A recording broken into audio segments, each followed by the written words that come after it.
Hello दोस्तों, मेरा नाम है सिद्धार्थ सिन्हा और आज का जो वीडियो है ये legal and regulatory aspects of banking का मॉड्यूल नंबर डी है, यूनिट नंबर 52 है। पढ़ रहे हैं कॉन्ट्रैक्ट ऑफ गारंटी। इसका ये पार्ट 1 है वीडियो।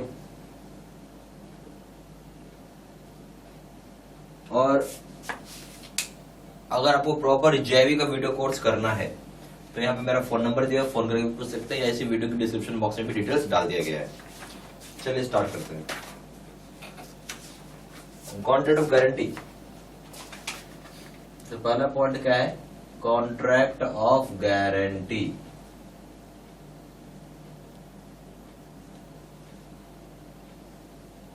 ठीक है, कॉन्ट्रैक्ट ऑफ गारंटी का मतलब क्या है कि एक तरह का एग्रीमेंट किया हुआ है। ठीक है, अगर कोई आदमी परफॉर्म नहीं करता है तो आप उसकी लायबिलिटी भरेंगे। एग्जांपल से समझिए, कोई भी आदमी क्या है, बैंक से लोन लेता है। ठीक है, ऐसा समझिए, बैंक से कोई भी आदमी लोन लिया। आप देखिए खास करके बैंक में जो पर्सनल लोन होता है, कौन सा लोन है? Personal loan. यहाँ पे गारंटी की बात हमेशा की जाती है कि गारंटी लाइए, कोई और आदमी लाइए जो कि आप लोन नहीं पे किए तो वो आपकी जगह लोन पे करे। तो बैंक ने लोन दिया, किसको लोन देगा? बोरोवर को। और बोरोवर को एक गारंटर लाना पड़ता है। क्या लाना पड़ता है? गारंटर। ये गारंटर का लायबिलिटी तभी स्टार्ट होता है जब बोरोवर फेल हो जाता है। यानी अगर बोरोवर पैसा नहीं दिया, यानी बोरोवर फेल हो गया, पैसा पे करने में फेल हो गया बोरोवर। ठीक है, तो बैंक यहाँ पे पैसा रिकवर करती है। किससे? गारंटर से रिकवर करती है। क्योंकि गारंटर ने गारंटी दिया था कि अगर बोरोवर पैसा नहीं दे पाया तो मैं पैसा भरूंगा। कौन भरेगा पैसा? मैं पैसा भरूंगा।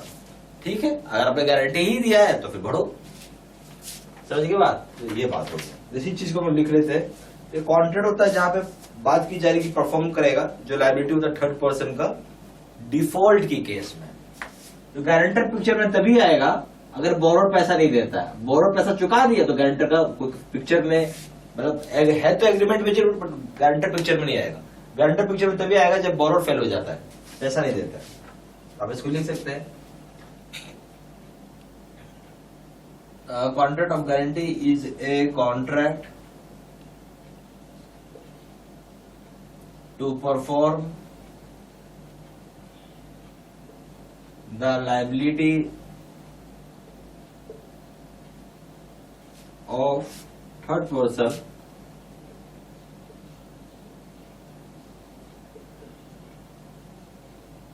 in case of default। यहाँ पे क्या होता है? ये कॉन्ट्रैक्ट है कि परफॉर्म करने का जो लायबिलिटी होता है थर्ड पर्सन का, कब? In case of default. ठीक है, कॉन्ट्रैक्ट ऑफ गारंटी ऑरल भी हो सकता है और रिटन भी हो सकता है। ठीक है, अब बोल सकते हैं कि कॉन्ट्रैक्ट ऑफ गारंटी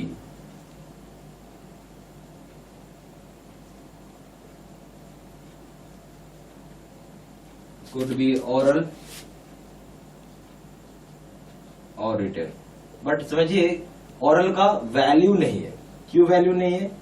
कि कुछ आप खाली मुंह से बोल के रहे। रिटन में वैल्यू है क्योंकि आप इसको कोर्ट में इन्फोर्स कर सकते। पढ़े थे ना सिर्फ पिछले चैप्टर में, कोर्ट में इन्फोर्सेबल है ये, याद रखिएगा। तो हम यहां बोल सकते हैं कि कॉन्ट्रैक्ट ऑफ गारंटी क्या है? ऑरल है या फिर रिटन करता है। सारा पॉइंट लिख लीजिए।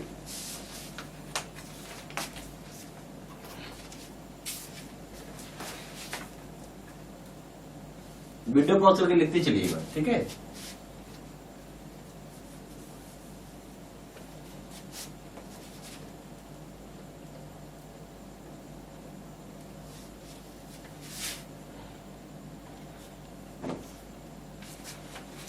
यहाँ कॉन्ट्रैक्ट ऑफ इंडेमनिटी या फिर गारंटी, कॉन्ट्रैक्ट ऑफ इंडेमनिटी या गारंटी जो होता है डिसाइड किया जाता है एग्जामिन करने पर। लैंग्वेज, डॉक्यूमेंट का लैंग्वेज होता है उसकी एग्जामिन करते हैं और यहाँ समझते हैं कि किस नेचर का डॉक्यूमेंट से जिसे इंटर किया गया है, क्या नेचर ऑफ ट्रांजेक्शन है।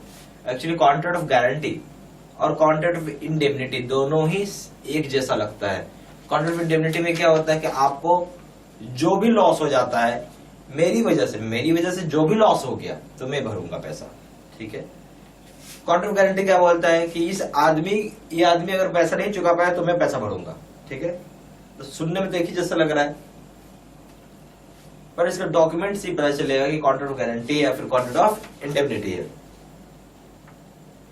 जो लैंग्वेज डॉक्यूमेंट में लिखा रहता है उसी से पता चलता है, ठीक है, कि पार्टी किस तरीके के नेचर ऑफ ट्रांजेक्शन में इंटर किया है।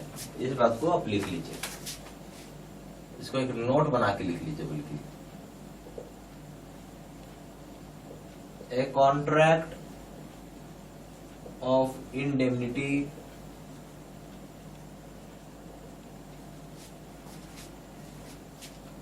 और guarantee decided by examining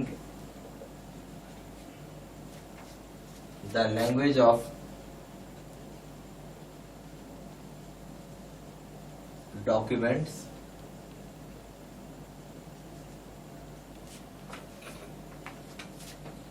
entered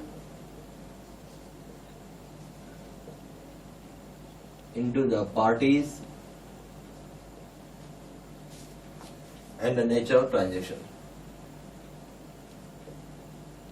and the nature of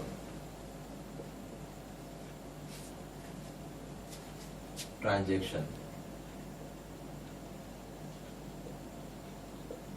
basically क्या है, ये कॉन्ट्रैक्ट है, कॉन्ट्रैक्ट ऑफ इंडेमनिटी हो या गारंटी हो, इसको डिसाइड कैसे करते हैं हम लोग, एग्जामिन करते हैं डॉक्यूमेंट का क्या लैंग्वेज है, डॉक्यूमेंट का क्या लैंग्वेज है वो एग्जामिन किया जाता है, तभी समझ में आएगा। जहां पे पार्टीज कॉन्ट्रैक्ट में इंटर किया हो और क्या नेचर ऑफ ट्रांजैक्शन रहा है, ये भी जानना जरूरी है। कॉन्ट्रैक्ट ऑफ गारंटी में 3 पार्टीज होती है, ठीक है।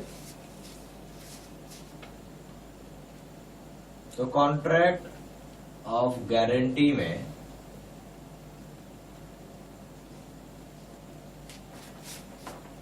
थ्री पार्टीज होती हैं।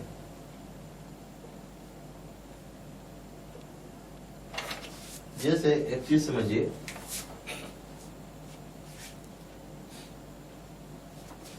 एक हो जाता है यहाँ पे बैंक, ठीक है, मैंने आपको जो बताया था। एक आदमी लोन ले रहा है तो वो हो गया बोरोवर, दूसरा आदमी गारंटी दे रहा था, तो ये चीज था। तो जैसे मैंने आपको बताया, बैंक से कौन लोन लिया, तो बोरोवर ने लोन लिया है, ठीक है। अगर बोरोवर पैसा फिर कर जाता है बैंक को देने को, तो बैंक यहां से गारंटी वाले से, गारंटर से, नॉट गारंटी, गारंटर से पैसा रिकवर कर लेगा। एग्जांपल समझते हैं, अगर मान लेते हैं एजुकेशन लोन के लिए ये बोरोवर आया, कौन सा लोन है, एजुकेशन लोन है। दो ध्यान से देखिएगा, ये बेसिकली ये फादर है और ये सन है, बोरोवर कौन है, सन है। तो फादर यहाँ पे क्या हो जाएगा, श्योरिटी हो जाएगा। ये वादा करे तो गारंटर बोलो या श्योरिटी बोलो, गारंटर या श्योरिटी एक ही चीज होता है। और ये प्रिंसिपल हो जाएगा बोरोवर, या हम इसको डेप्टर बोलते हैं, जो कर्ज लिया उसको डेप्टर बोलेंगे। बैंक कौन हो जाएगा, यहाँ पे बेनिफिशियरी हो जाएगा, जिसको पैसा मिलना है भाई, या आप इसको क्रेडिटर भी बोल सकते हैं। आया समझ में। तो लोन लिया इसने, बच्चे ने लोन लिया और बैंक से लोन लिया उसने, लोन चुकाया तो बहुत अच्छी बात है, नहीं चुकाया तो उसके पिताजी चुकाएंगे जो गारंटर है, यानी श्योरिटी है। तो ये 3 तरह की चीजें, इसको हम लोग लिख लेते हैं। तो ए पॉइंट क्या है, श्योरिटी। तो श्योरिटी का क्या मतलब है, श्योरिटी का क्या मतलब यहाँ पे, कि श्योरिटी का यहाँ मतलब हो जाता है कि जो पर्सन गारंटी दे रहा है, ठीक है, the person who gives guarantee. कौन दिया था यहाँ पे गारंटी, फादर दे रहा था, तो फादर हो गया। चलिए दूसरा, प्रिंसिपल और debtor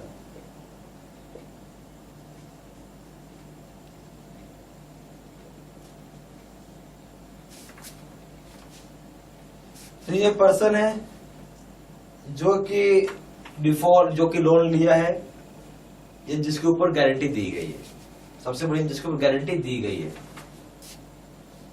the person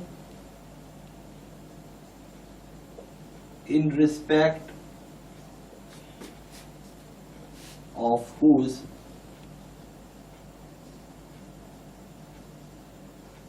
default the guarantee is given. Guarantee is given. जो अगर डिफॉल्ट करता है, जिसके ऊपर गारंटी दिया गया है, या हम बोल सकते हैं और who takes loan. पर ये अच्छा भाषा नहीं है लोन का, क्योंकि यहाँ पर हम लोग गारंटर और गारंटी का कंसेप्ट कर रहे हैं। तो आप ये बोलिए, अगर कोई डिफॉल्ट करता है जिसके ऊपर गारंटी दिया जा रहा है, उसको डेप्टर या प्रिंसिपल बोलते हैं। क्रेडिटर या फिर बेनिफिशियरी आइए,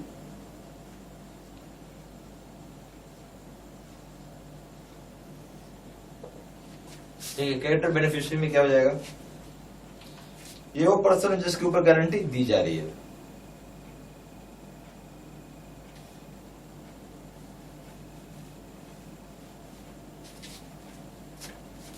द पर्सन, या बेसिकली सन हो गया, the person to whom guarantee is given, the person to whom guarantee is given, जिसको वादा किया जाए, to whom guarantee is given. कौन हो जाएगा यहाँ पे, बैंक हो जाएगा। तो सारा पॉइंट प्लीज लिख लीजिए, आपको बहुत हेल्प करेगा। नोट्स बना के पढ़िएगा, बहुत हेल्प करेगा, पक्का पास हो जाएगा। ठीक, यहाँ पे हमारे पास जेबी के दो तरह के कोर्सेज हैं। एक पीपीटी यानी कंप्यूटर स्क्रीन रिकॉर्ड होता है, जो कंप्यूटर स्क्रीन होती है उसको रिकॉर्ड करके आपको वीडियो बना के दिया जाता है। और दूसरा होता है face to face video course, जो अभी अपने वीडियो देखा है उसका नाम है face to face video course. ये सबसे बेस्ट कोर्स है, और ये अगर आप ये कोर्स करते हो तो मान के चलिए कि आप फर्स्ट टाइम में ही पास करेंगे। सिंपल बोलूँगा, फर्स्ट टाइम में आप पास कर जाएंगे। हर आदमी को एक ही चीज़ चाहिए कि भाई फर्स्ट टाइम में ही पास करे, बार बार एग्जाम कोई देने का इच्छा नहीं रखता है। ठीक है, तो ये सबसे बेस्ट कोर्स मैंने आपको पहले बोला। मैं यही बोलूँगा यही कोर्स आप करें, सबसे रिकमेंड करूँगा ये कोर्स करने के लिए। सबसे ज़्यादा सेलिंग, पावरफुल और बेस्ट कोर्स तो खैर है ही, क्योंकि अगर पास करें फर्स्ट टाइम तो इससे बढ़िया क्या होगा। दोनों कोर्स में कंपेयर करें, दोनों जगह वीडियो लेक्चर कोर्स है, दोनों जगह केस स्टडी की वीडियो है। यहाँ पे 6000 से क्वेश्चन बैंक है, 13500 क्वेश्चन बैंक है। यहाँ पे 30 मॉक टेस्ट है और दोनों जगह रिविजन नोट्स है। वैलिडिटी की बात करें, वैलिडिटी जो है लाइफ लॉन्ग है, जब तक पेपर क्लियर नहीं होगा तब तक कोर्स कर सकते हैं। पेपर 1 प्रिंसिपल्स करेंगे दाम है 600 रुपये, यहाँ 1200 रुपये। पेपर 2 करेंगे तो दाम है 800 रुपये, यहाँ पे 1500 रुपये। पेपर 3 करेंगे इसका दाम है लीगल, इसका दाम है 600 रुपये, इसका दाम है 1200 रुपये। और कॉम्बो पे करेंगे यानी तीनों पेपर एक साथ मिला के करेंगे इसका दाम है 1500 रुपये, और यहाँ पे दाम है 3000 रुपये। ज़्यादा जानकारी के लिए फोन कर सकते हैं। फोन नंबर हो जाएगा 4 × 9685127। दूसरा नंबर है 7827546946। वेबसाइट में जाकर डायरेक्टली ऑनलाइन ऑर्डर प्लेस कर सकते हैं। वेबसाइट हो जाएगा www.jbcibstudymaterial.com। ईमेल आईडी हो जाएगा seat3@gmail.com। ये सारी इन्फॉर्मेशन मैंने इसी वीडियो के डिस्क्रिप्शन बॉक्स में भी डाल दी है। ठीक है, थैंक यू वेरी मच।